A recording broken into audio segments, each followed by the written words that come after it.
Hi friends, मी विठ्ठल जोशी.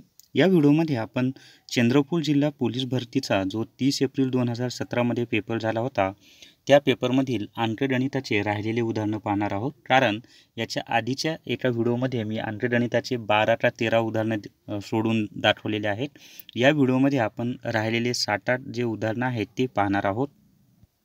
गणित व बुद्धिमत्ता चाचणीचा अभ्यास करण्यासाठी जर तुम्हाला पुस्तकं विकत घ्यायची असतील तर 8806068618 या माझ्या व्हॉट्सअप नंबरवर मेसेज करा किंवा फोन करा. तुम्हाला घरपोच दोन्ही पुस्तकं मिळून जातील. स्पर्धा परीक्षा अंकगणित आणि स्पर्धा परीक्षा बुद्धिमत्ता चाचणी, आणि सर्व स्पर्धा परीक्षांना ही पुस्तकं उपयुक्त आहेत. पोलीस भरतीला तर यातले जशास तसे प्रश्न आत्तापर्यंत आलेले आहेत.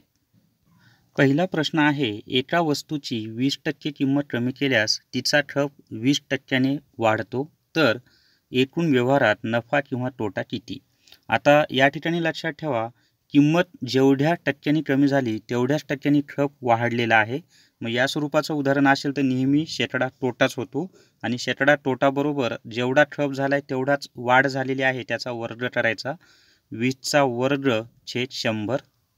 इथं 20च्या ऐवजी जर दोन्ही ठिकाणी 30 असतं तर 30चा वर्ग, दोन्ही ठिकाणी 40 असतं तर 40चा वर्ग, हे लक्षात ठेवा. मग 20चा वर्ग आहे 400. 400 भागिले 100 जर आपण केलं तर 0000 कटला, उत्तर आलेलं आहे 4%. पण हे काय झालेलं आहे? तोटा झालेला आहे, कारण या व्यवहारामध्ये नेहमी शेकडा तोटाच होत असतो, हे लक्षात ठेवा. तर याचं उत्तर आहे 4 नंबरचं 4% तोटा. त्याच्यानंतरचा प्रश्न आहे, एक रेडिओ 1440 रुपयास विकल्यास 10% तोटा होतो, तर आणखी किती रक्कम जास्त घेऊन तो रेडिओ विकावा म्हणजे 10% नफा होईल? आता हा प्रश्न खूप अवघड आहे, पण मी तुम्हाला सोप्या पद्धतीनं सोडून दाखवतो. समजा खरेदी किंमत 100 रुपये आहे. मग 100 रुपयाची वस्तू जर 10% तोट्याने विकली म्हणजे 10 रुपये तोट्याने विकावं लागेल, म्हणजे तिची विक्री किंमत होईल 90 रुपये. मग जेव्हा खरेदी किंमत 100 रुपये आहे तेव्हा 10% तोट्याने ती वस्तू विकली तर तिची विक्री किंमत झालेली आहे 90 रुपये. मग आता किती रुपये खरेदी किंमत असताना विक्री किंमत 1440 रुपये होणार आहे, हे आपल्याला काढावं लागेल. मग आता खरेदी तिरकस गुणाकार करायचा. 90x बरोबर 1440 गुणिले 100. मग x बरोबर 100 गुणिले 1440 भागिले 90. 00 कटला, 9ने 144ला 16चा भाग जातो. 100 गुणिले 16 केलं तर 1600 हे आपलं उत्तर येतं. पण हे उत्तर नाही आहे, ही झाली खरेदी किंमत. मग आता आपल्याला किती टक्के नफा पाहिजे? 10% नफा पाहिजे. मग हा 10% नफा हा खरेदी किंमतीवर होणार आहे. मग 1600चे 10% काढले तर 160 होतात. कसं काढायचं ते सांगतो. 1600 गुणिले 10/100. मग 0000 कटला, राहिले 160. मग आता कितीला विकावं लागेल? तर 1600 अधिक 160 आपल्याला करावं लागेल. मग 1600 अधिक 160 हे जर आपण केलं तर ते येणार आहे 1760. म्हणजे 10% नफ्यानं जर ती वस्तू विकली तर किती रुपयाला विकावं लागेल? 1760 रुपयाला विकावं लागेल. मग आता आणखी किती रुपये जास्त घ्यावं लागतील? तर या 1760मधून 1440 आपल्याला वजा करावं लागतील. मग 1760 वजा 1440 ही जर आपण वजाबाकी केली तर 006मधून 4 गेले तर राहिले 2, 7मधून 4 गेले तर राहिले 3, इथं 0, म्हणजे 320 हे आपलं उत्तर येते. आज आणखी 320 रुपये जास्त घेऊन ती वस्तू विकावी लागेल. 1 नंबरचं उत्तर आहे. एका रकमेने त्यानंतरचा प्रश्न पाहूयात. एका रकमेचे 2 वर्षांचे सरळ व्याज 120 रुपये व चक्रवाढ व्याज 126 रुपये आहे, तर व्याजाचा दशादशी दर किती? आता या प्रश्नामध्ये काय करायचं आहे आपल्याला? तर सर्वात आधी हे चक्रवाढ व्याज आणि सरळ व्याज यांच्यातला फरक काढायचा आहे. मग फरक म्हणजेच वजाबाकी. 126 वजा 120 केलं तर ते आलं 6 रुपये. आता 2 वर्षांचं सरळ व्याज 120 आहे. मग एका वर्षाचं सरळ व्याज किती होणार आहे? तर 120 भागिले 2 करावं लागेल, ते आलं 60 रुपये. मग हे 60 रुपयाला 6 रुपये आलेले आहे, कारण चक्रवाढ व्याज हे व्याजावर व्याज लावलं जातं. मग या ठिकाणी 6/60 गुणिले 100 म्हणजे आपल्याला टक्के मिळून जातील. तर 00 कटला, 6 कटले, राहिले 10, म्हणजे उत्तर आलेलं आहे 10%, हे आपलं उत्तर आलेलं आहे. तर व्याजाचा दर दशादशे 10 आहे. त्याच्यानंतरचा प्रश्न आहे, ए व बी दोघे मिळून एक काम 16 दिवसात पूर्ण करू शकतात, तर ए हा एकटा याच कामाला 24 दिवसात पूर्ण ठरू शकतो, तर बी याच कामाला किती दिवस लागतील? तर या ठिकाणी काय करायचं आहे आपल्याला, तर दोघांचे कामाचे दिवस गुणिले एकाचे कामाचे दिवस छेद एकाचे कामाचे दिवस वजा दोघांचे कामाचे दिवस. मग आता 24मधून 16 गेले तर राहिले 8. मग 16 गुणिले 24 भागिले 8. 8 एक 8, 8 दोन्ही 16, 24 दोन्ही 48. तर ते एकाला बीला किती दिवस लागणार आहेत? 48 दिवस लागणार आहेत. 1 नंबरचं त्याचं उत्तर आहे. आणि या स्वरूपाचं जर तुम्हाला गणित माझ्याकडून शिकायचं असेल तर 88 06 06 86 18 या माझ्या व्हॉट्सअप नंबरवर मला गणित लाईव्ह क्लास म्हणून मेसेज करा किंवा फोन करा. तुम्हाला लाईव्ह क्लासची सर्व माहिती देतो. या 8 ते 10 दिवसामध्ये मी नवीन बॅच सुरू करणार आहे. त्यामध्ये क्लासमध्ये जसं आपण शिकवतो व्हाईट बोर्डवर त्याच पद्धतीनं तुम्हाला शिकवणार आहे. आणि मोबाईलवर तुम्हाला व्यवस्थित व्हिडिओ दिसेल. असे आत्ता जसे व्हिडिओ आहेत असे व्हिडिओ नसतील ते. तर व्हाईट बोर्डवर शिकवतानाचे व्हिडिओ तुम्हाला लाईव्ह तुमच्या मोबाईलवर दिसतील. आणि फक्त म्हणजे त्याची मूळ फी 1,500 रुपये आहे. परंतु तुम्ही जर आत्ता रजिस्ट्रेशन केलं तर 1,000 रुपयामध्ये तुम्हाला क्लास जॉईन करता येईल. आणि जर क्लास सुरू झाल्यानंतर फी भरायची असेल तर त्याची मग 1,500 रुपये फी असेल. आणि आत्ता रजिस्ट्रेशन केलं तर फक्त 1,000 रुपयामध्ये तुम्हाला संपूर्ण गणित शिकता येईल आणि सर्व स्पर्धा परीक्षांसाठी त्याचा फायदा होईल. त्याच्यानंतरचा प्रश्न पाहूयात आपण आता.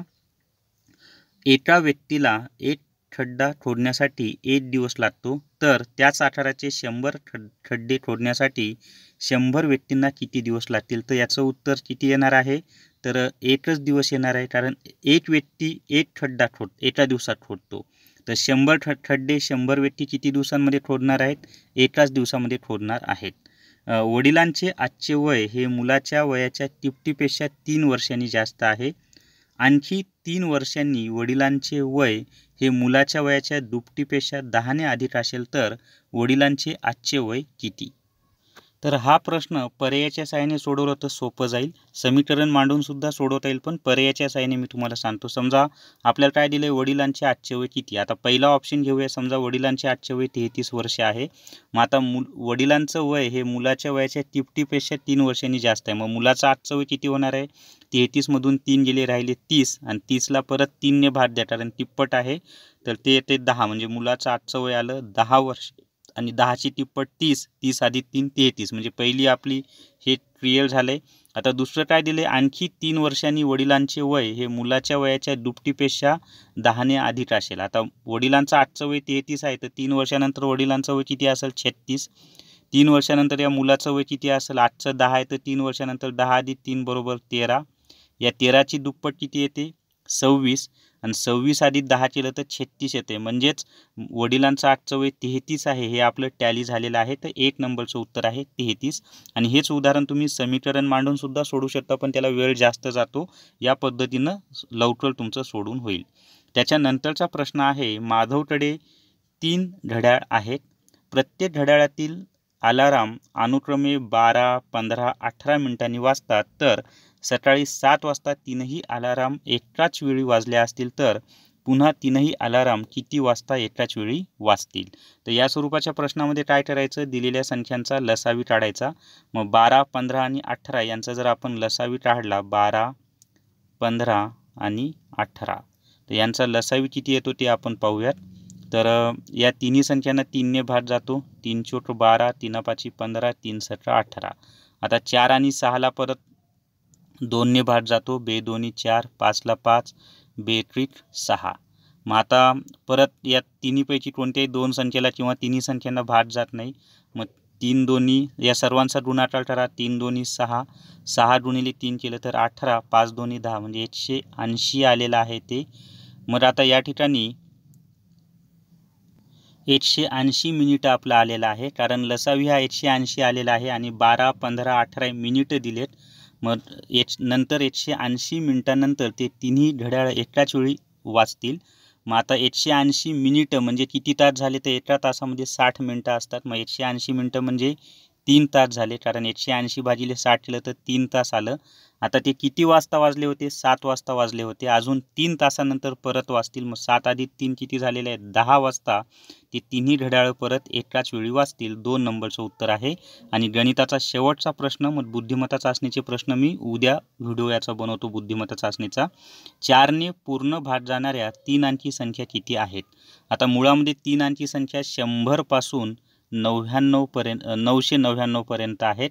मग आता पहिल्या 1 ते 99 पर्यंतच्या संख्या जर मायनस केल्या आपण, तर 999 मधून 99 गेले तर ते राहिलं 900.